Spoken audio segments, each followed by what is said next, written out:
அந்தனூர் ஊராட்சியில் அடிப்படை வசதி கோரி கம்யூனிஸ்ட் கட்சி ஆர்ப்பாட்டம். செங்கம் ஒன்றியம் அந்தனூர் ஊராட்சிக்கு குடிநீர், தெருவிளக்கு, சாலை மேம்பாடு, கழிவுநீர் கால்வாய் உள்ளிட்ட அடிப்படை வசதிகளை செய்து தரக்கோரி இந்திய கம்யூனிஸ்ட் கட்சி சார்பில் செங்கம் ஊராட்சி ஒன்றிய அலுவலகம் முன் நகர செயலாளர் சர்தார் தலைமையில் கண்டன ஆர்ப்பாட்டம் நடைபெற்றது. ஆர்ப்பாட்டத்திற்கு முருகன், ஏழுமலை, குப்புசாமி, குமார், முபாரக், ராஜா ஆகியோர் முன்னிலை வகித்தனர். சிறப்பு பேச்சாளர்களாக மாவட்ட நிர்வாக குழு எம்.எஸ். மாதேஸ்வரன், முன்னாள் மாவட்ட செயலாளர் முத்தையன் ஆகியோர் கண்டன உரை பேசினர். இதில் இந்திய கம்யூனிஸ்ட் கட்சி நிர்வாகிகள் கலந்து கொண்டு கண்டன கோஷங்கள் எழுப்பினர். ஒன்றிய நிர்வாகத்தின் அலட்சிய போக்கை கண்டிக்கின்றோம். அலட்சிய போக்கை கண்டிக்கின்றோம்.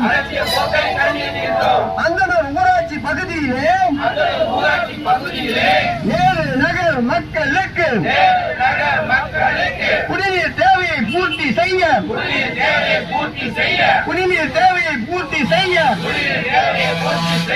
மேநீர் தேக்க தொட்டி அமைத்திடு.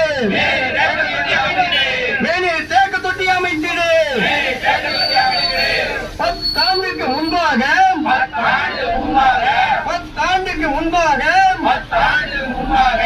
போடப்பட்டு பழுதடைந்த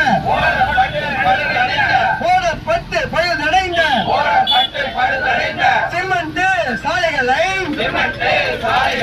சீர்படுத்திடு. ஊராட்சி நிர்வாகமே சீர்படுத்திடு. விட்டு இந்த வீடியோ எல்லாம் வெளியே வரமாட்டாங்க. மக்களுடைய தேவைகளை அது கண்டறிந்து அந்த பகுதிக்கு சென்று வேலை செய்வதுதான் வீடியோவுடைய வேலை. 2 வருஷத்துக்கு முன்னாடி போடுறாங்க, அதுக்கு மேல சாலை போடுறாங்க. 3 வருஷத்துக்கு முன்னாடி சாலை போடுறாங்க, அதுக்கு மேல சாலை போடுறாங்க. ஆனா தொடர்ச்சியாக மற்ற பகுதியில் வேலை நடக்குது. இந்த அந்தனூர் ஊராட்சியில எந்த வேலையும் நடக்கல. காரணம், அங்க இருக்கின்ற ஒரு நபர் அவர் எதுக்கு முன்னாடி அவர் பேச்சுதான் இருந்ததுக்காக ஏன் நீங்க மறுபடியும் அடுத்த டைம் எல்லாம் போயிட்டு நீங்க ஓட்டுக்கு ஆக மாட்டீங்களா? இந்த மக்களுடைய தேவைகளுக்காக இன்னைக்கு